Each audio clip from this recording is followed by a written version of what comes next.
Some of the most influential obstacles in my freerunning journey have been these bad boys, picnic tables.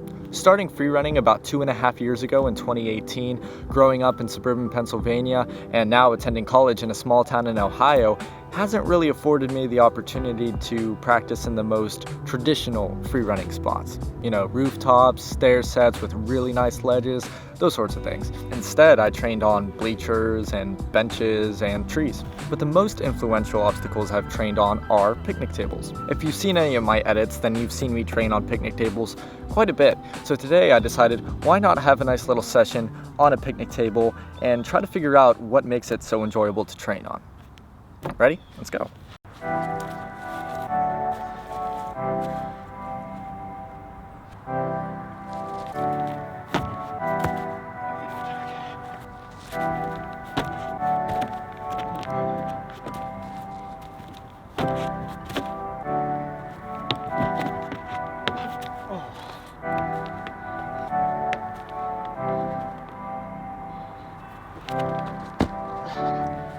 Cold is really messing with my hand. Got him!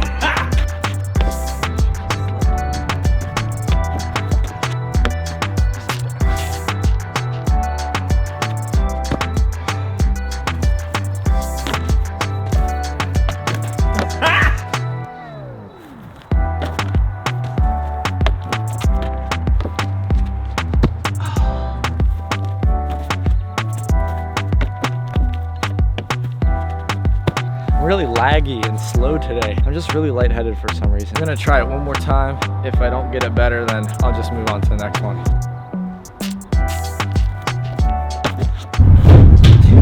I don't know what it is, but that reverse vault is just making me so dizzy right now. We're moving on.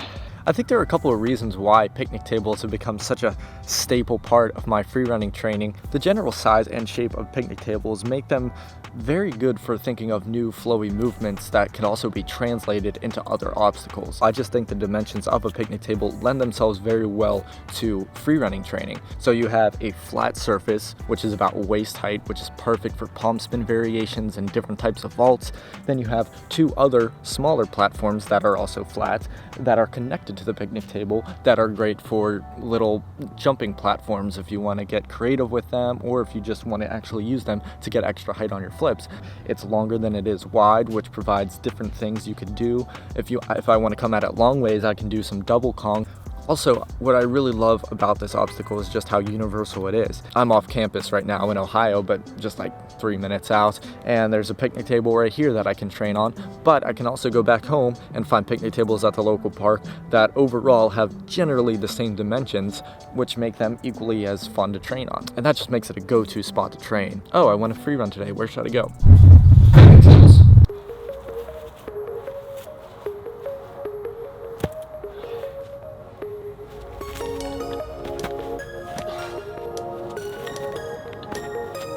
Oh, I could do that, come on.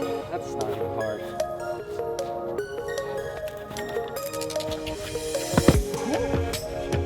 Sketchy.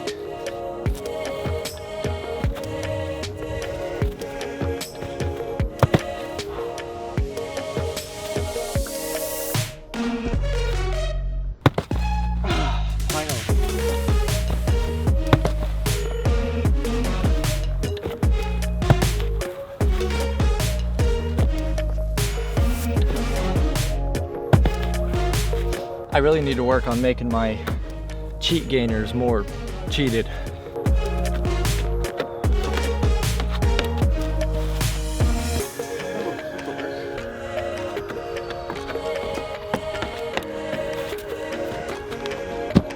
I like the line, but I do want to add like a cart full or something a little bit better. I'm thinking actually trying to do one of those pistol flips where you keep one leg straight and you tuck in the other, and then it's like weird. I'm gonna try that. I don't know, we'll see how it looks.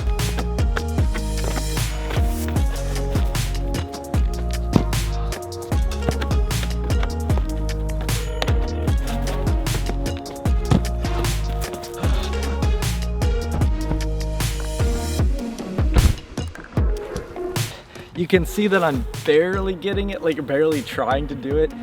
This one, I'm just going to fully commit to keeping this leg straight and kind of as up as I can, and not even worry about landing the flip. Hopefully I land it, but I just want to at least see myself hit the right form before landing.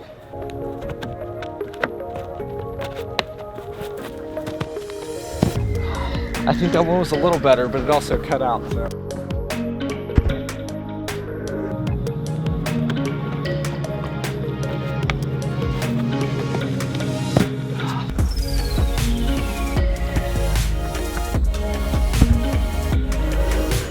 I'm gonna have to take that.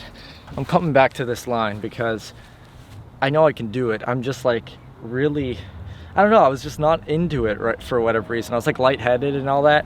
I'm trying it again. If I don't land this, is it recording? If I don't land this one, every one of you can dislike and unsubscribe.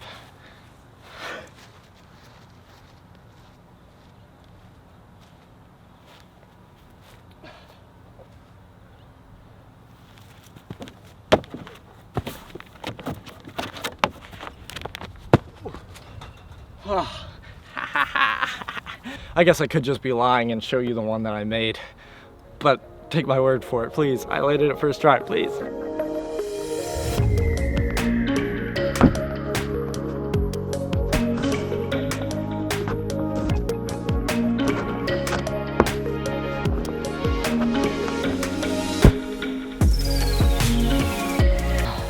I will do it again though, because that was just horribly ugly.